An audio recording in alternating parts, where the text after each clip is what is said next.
Hello, thank you for watching tonight's screencast. We've done a few activities discussing cellular respiration the past couple days in class, and we're going to get into the nuts and bolts of each step of cellular respiration. But before we do, I would like to address a few things that were discussed in class today during our candle experiments.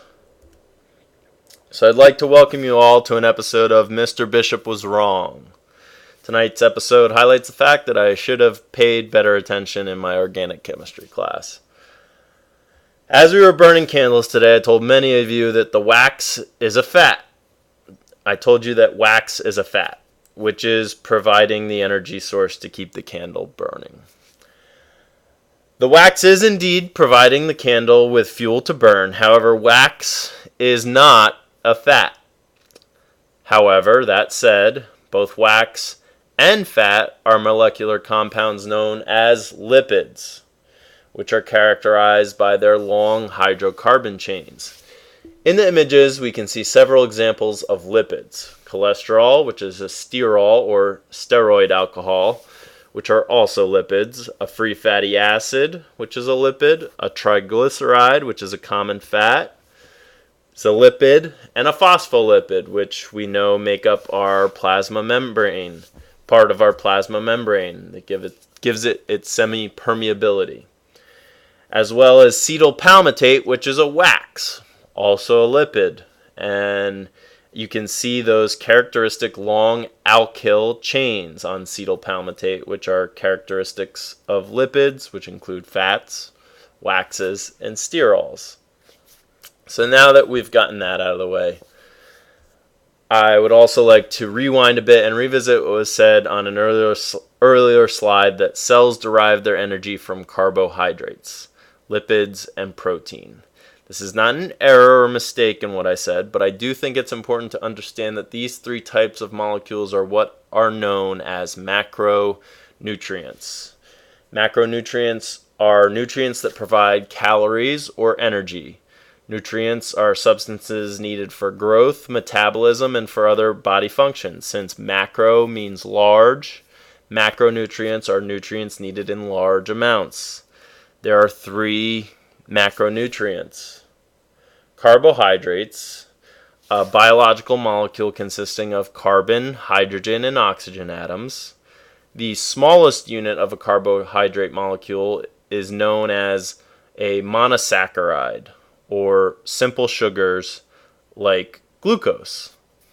There are also larger carbohydrate molecules consisting of two monosaccharides called disaccharides, like sucrose, which can be hydrolyzed into a molecule of glucose, and fructose, two monosaccharides. Even larger than disaccharides are oligosaccharides and polysaccharides. Oligosaccharides are 3 to 10 monosaccharides bonded together, and polysaccharides are even larger molecules.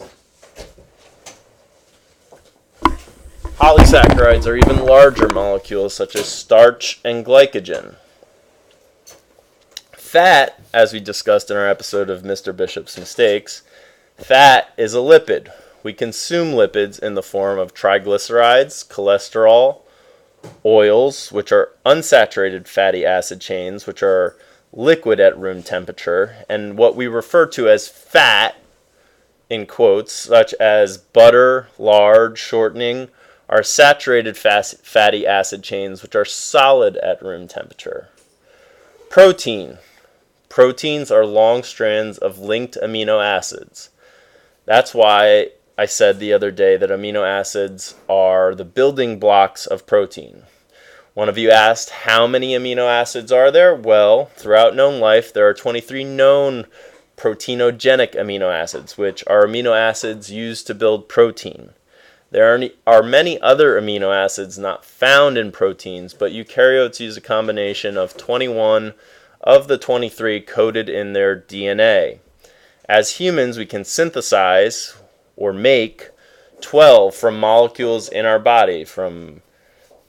They are synthesized in our cells. The other 9 we need to build proteins in our body must be consumed through our diets. They are often called the essential amino acids. Now that we've gotten that out of the way, how do macronutrients become glucose? Proteins and fats generate glucose through a biological process called gluconeogenesis, which we won't get into right now, but know that proteins and fats generate glucose through a biological process called gluconeogenesis. Carbohydrates are digested by enzymes in our stomach and are broken down from polysaccharides into a monosaccharide, which is glucose. At this point, glucose can be used in glycolysis. Glycolysis, it occurs in the cytosol, the complete catabolism of glucose. It's a series of reactions that break down glucose, a 6-carbon molecule, into 2 molecules of pyruvic acid, also known as pyruvate, 3 carbon molecules. Only 4 ATPs are made in glycolysis. It's an inefficient but necessary process, as the net amount of energy yielded is only 2 ATPs and 2 NADHs that can be used in the electron transport chain. It takes 2 ATP to drive glycolysis. The spark that drives glycolysis is an enzyme which requires 2 ATP to break apart glucose. The products of glycolysis go on to be used in 2 processes, the Krebs cycle, also known as the citric acid cycle, and the electron transport chain. Here we have the Krebs cycle. Now there is a lot of information in the Krebs cycle, also known as the citric acid cycle. I don't want you to get bogged down in the many details of the Krebs cycle. It occurs in the matrix of the mitochondrion in the presence of oxygen. It uses pyruvic acid. Pyruvate goes through a series of reactions where a 3-carbon molecule is converted into a 2-carbon molecule called acetyl coenzyme A, acetyl-CoA abbreviated. Because 2 acetyl-CoA molecules are produced from each glucose molecule, 2 cycles are required per glucose molecule. At the end of 2 cycles, through the citric acid cycle, the products at the end of 2 cycles are 6 NADH plus, 4 CO2 as a byproduct, and 2 FADH2s. The electrons of NADH plus and FADH2 are transferred to the electron transport chain.